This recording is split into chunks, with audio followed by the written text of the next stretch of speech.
Hello everyone. UPSC CSC prelims के लिए 2025 के लिए यूपीएससी ने एक छोटा सा नोटिफिकेशन जारी किया है यूपीएससी प्रीलिम्स के लिए कि आप अगर यूपीएससी प्रीलिम्स एग्जाम दे रहे हो तो आपको ओएमआर शीट में क्या गलतियां नहीं करनी है।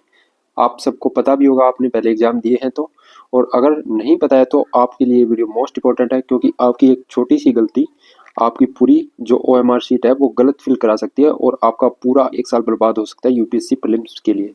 अगर आपने पहले एग्जाम दिए तो भी आप इस वीडियो को अच्छे से देखना, क्योंकि छोटी सी गलती ही हमें लगता है कभी कभार कि हमने तो पहले एग्जाम दिए, हमें तो पता होगा कि ओएमआर शीट होती कैसे है, सब पता होता है।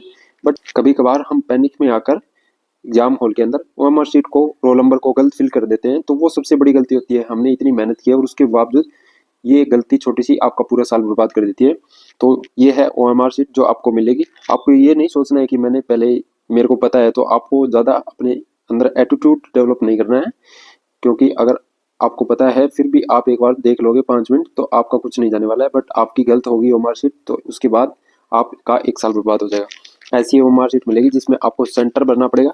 यहाँ पे देख रहे हो आप, ये देखिए, जूम करके दिखाता हूँ आपको यहाँ पे ओएमआर शीट में सेंटर भरना पड़ेगा। उसके बाद विषय भरना पड़ेगा। जैसे आपका यूपीएससी प्रीलिम्स में जीएस फर्स्ट पेपर है वो जनरल स्टडी का होगा, तो आपको यहाँ पे जनरल स्टडी फिल करना पड़ेगा और यहाँ पे सेंटर जो आपके एडमिट कार्ड में दिया होगा।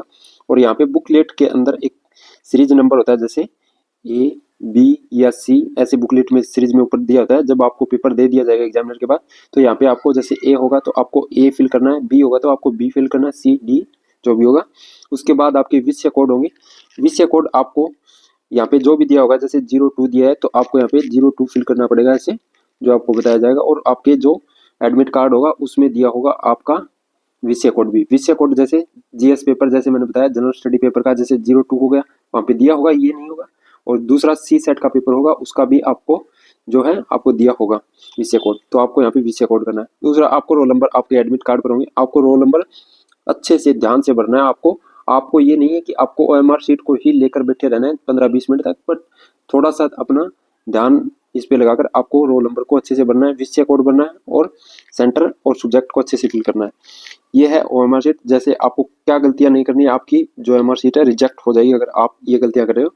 तो जैसे आपको जो पुस्तक सीरीज है, जैसे मैंने आपको बताया ए बी सी डी, वो आपको यहाँ पे दी गई होगी। तो आपको जैसे ए है तो ए ही फिल करना पड़ेगा। यहाँ पे ए फिल किया है तो आपको ए फिल करना पड़ेगा। यहाँ पे अगर आपने बी सी कर दिया तो आपकी मार्कशीट वो है गलत हो जाएगी और आपकी कैंसिल हो जाएगी मार्कशीट। तो ये आपको ध्यान में रखना है। सेकंड आपको यहाँ पे जो पुस्तिका सीरीज है वो आपको खाली नहीं छोड़नी, क्योंकि हर पुस्तिका में आपके पेपर में दिया होगा ए बी सीरीज, वो आपको फिल करना पड़ेगा। तो ये भी आपको ध्यान रखना है कि खाली नहीं छोड़ना। अगर नहीं पता है, कुछ भी आपको नहीं पता है, तो आप एग्जामिनर को पूछ सकते हो। उसमें कुछ ये नहीं है कि आप यूपीएससी सिविल सर्विस का एग्जाम दे रहे हो तो आपको थोड़ी शर्म शंका हो मन में, क्योंकि पूछ लेना बेहतर है गलत करने से। कुछ भी तो आपको पूछ लेना है। दूसरा आपको जो विषय कोड होगा, जैसे मैंने आपको बताया जीएस का, GS2 का पेपर का, तो वो आपको ऐसे फिल करना है। ये आपका सही करेक्ट फॉर्म होगा। अगर 02 दिया है आपने या पे नीचे गलत फिल कर दिया तो आपकी मार्कशीट रिजेक्ट हो जाएगी। तीसरा आपको जो रोल नंबर दिया है वो भी जैसे 0 दिया है तो आपको 0 फिल करना पड़ेगा। ये नहीं कि आप सारे अंक एक ही खाने में ऐसे बॉक्स में आप ऐसे भर रहे हो, नहीं, आपको ऐसे नहीं भरना है। आपको ऐसे सीक्वेंस से भरते जाने आगे आगे। तो आपको ये 3-4 चीजें हैं, बेसिक चीजें हैं, बट आपको ध्यान में रखना पड़ेगा। और नेक्स्ट आपको ओएमआर शीट के ऊपर सिर्फ आपको सेंटर, विषय और पुस्तिका सीरीज, विषय कोड, रोल नंबर भरना है। और उसके अलावा आप जो आंसर दोगे उसको गोले भरने आपको अच्छे से।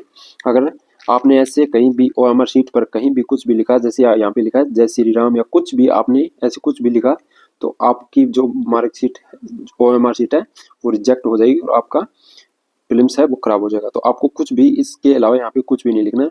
और नेक्स्ट आपको जो गोले भरने हैं आंसर के जो, तो ये हो गई करेक्ट फॉर्म। जैसे यहाँ पे पूरे गोले फिल करे हुए हैं, देखिए यहाँ पे जूम करके दिखाता हूँ, ये देखिए यहाँ पे पूरे गोले फिल किए हुए हैं।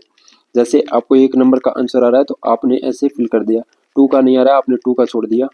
तो आपको अगर गलती से यहाँ पे आपके गोले गलत हो रहे हैं, आपके जो मार्क करे वो गलत हो रहा है, तो आपको यहाँ पे काटा पीटी नहीं करनी है कि आपने ये भर दिया फिर इसके बाद यहाँ पे सी भर दिया, तो भी आपका गलत हो जाएगा। एक बार गलत भरा गया आपका तो गलत ही होगा, आप उसमें चेंज नहीं कर सकते। सेकंड आपको ऐसे नहीं करना है कि आपको थोड़े थोड़े ऐसे ऐसे मार्क से कर दिए तो आपका जो आंसर है वो चेक नहीं होगा और ओएमआर शीट आपकी रिजेक्ट हो जाएगी। तो ये आपको बेसिक बातें हैं, आपको ध्यान रखनी पड़ेगी। क्योंकि कभी कभार पैनिक में हम गलत कर देते हैं। हमने प्रैक्टिस भी की है, OMR शीट पे टेस्ट सीरीज भी लगाए होते हैं काफ़ी सारे, और पहले भी हमने एग्जाम दिए होंगे जिसमें OMR शीट में हमने ऐसे फिल किया होगा। बट कभी कभार पैनिक में ऐसा होता है, चाहे वो न्यू एस्पिरेंट हो या ओल्ड एस्पिरेंट जो एग्जाम देते आ रहे हैं, जिन्होंने पहले दिया, वो इसमें कुछ नहीं है कि एटीट्यूड वाली बात कि आपके साथ ही ऐसा क्यों हो रहा है। तो ऐसा हो जाता है, कभी कभार पैनिक में होता है।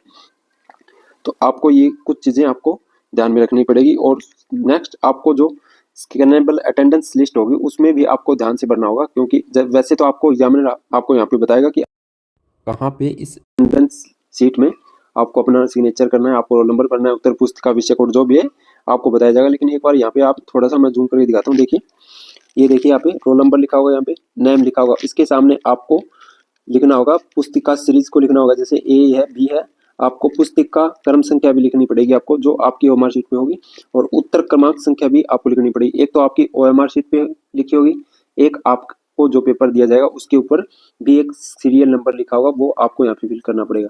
तो आपको ये चीज़ें ध्यान में रखनी है, और आपको यहाँ पे अपने हस्ताक्षर करने हैं बीच वाले में, यहाँ पे इधर उधर कुछ कहीं कुछ नहीं करना है आपको। तो ये चीज़ें आपको बताई जाएगी वैसे तो एग्जामिनर के द्वारा, बस ये आपको ध्यान से बनना। आपने यहाँ भी गलती कर दी कुछ भी बनने में, तो आपकी OMR शीट है वो चेक नहीं होगी, रिजेक्ट हो जाएगी। तो ये छोटी छोटी बेसिक सी बातें हैं कुछ जो आपको ध्यान में रखनी है। आपको पता भी होगा ये बेसिक बातें हैं, बट थोड़ा सा पैनिक में आपको गलत नहीं करना। दूसरा, आपको जो स्कैनेबल अटेंडेंस लिस्ट होगी जो सेकंड, उसमें भी आपको कुछ ऐसी गलतियां नहीं करनी है। ये होगी आपकी यहाँ पे आपको जो उम्मीदवार के साइन है वो करने पड़ेंगे यहाँ पे। तो ऐसे आपको हर चीज़ को एक एक चीज़ को देखकर करना पड़ेगा। अगर नहीं आ रहा है कुछ भी तो आप अपने जो एग्जामिनर होंगे आपके एग्जाम हॉल के अंदर, उनको आपको पूछना है। आपको ये नहीं सोचना है कि मैं सिविल सर्विस का इतना बड़ा एग्जाम दे रहा हूँ तो मुझे ये वो है कि मेरे अंदर एटीट्यूड है, ऐसा नहीं सोचना है। अगर एक बार गलत हो गई OMR शीट तो आपका फिर पूरा पेपर है वो गलत हो जाएगा। और फर्स्ट पेपर आपका एक बार गलत हो गया तो सेकंड CSET देने का उसमें कोई फायदा नहीं है, क्योंकि CSET भी गलत हो जाएगा। और अभी आपके UPSC प्रीलिम्स को बस लास्ट 14-15 दिन बचे हैं, तो आप अपनी प्रिपरेशन कर रहे होंगे और लगे रहो अपनी प्रिपरेशन में। और आपको कुछ भी नया नहीं पढ़ना है, जो भी आप रिवीजन कर रहे हो उसको पढ़ते रहो, क्योंकि लास्ट टाइम में अभी बुक्स चेंज मत करना। और मैंने यूट्यूब पर जो अपने एग्जाम हॉल में पेपर करते हैं, कैसे आपको 3 स्टेप में आपको पेपर को अटेम्प्ट करना है, वो भी मैंने बताया, आप यूट्यूब पर जाकर देखना। और UPSC प्रीलिम्स के PYQ भी मैंने कराए। अगर 2026 की प्रिपरेशन कर रहे हो तो आप देखना, अगर 2025 का अटेम्प्ट दे रहे हो तो अभी उन वीडियो को मत देखना, क्योंकि अभी आपका समय बर्बाद होएगा। अभी सिर्फ अपने रिवीजन पे फोकस रखो और अपने करंट अफेयर पे फोकस रखो। जो भी मोस्ट इंपॉर्टेंट टॉपिक है आपने पढ़े उनको आप रिवाइज करते रहो बस। आपको कुछ नहीं सोचना ज़्यादा, और आपको ज़्यादा स्ट्रेस भी नहीं लेना है कि मेरा एग्जाम क्लियर होगा कि नहीं होगा। आपको ज़्यादा स्ट्रेस नहीं लेना है, क्योंकि अगर स्ट्रेस लोगे अभी तो क्लियर होने का तो पता नहीं, लेकिन आप एग्जाम देने भी नहीं जाओगे, इतना आपके माइंड में स्ट्रेस आ जाएगा। तो आपको स्ट्रेस नहीं ले लेना है कि आपका क्लियर होगा नहीं, वो बाद की बात है। अभी आपने मेहनत की 1 साल 1.5 साल 2 साल जो भी, उसको आपको अच्छे से करना है और आपको भयभीत नहीं होना है। तो ये थी OMR शीट जो UPSC हर साल अपने नोटिफिकेशन में डालता है UPSC प्रीलिम्स से पहले, कि कोई भी स्टूडेंट ऐसी छोटी छोटी मिस्टेक को ना करे, ताकि उनको पहले ही बता दिया जाए। इसीलिए मैंने ये वीडियो बनाई है आपके लिए, ताकि आप भी ऐसी छोटी छोटी मिस्टेक को ना करो। थैंक यू, मिलते हैं नेक्स्ट वीडियो में।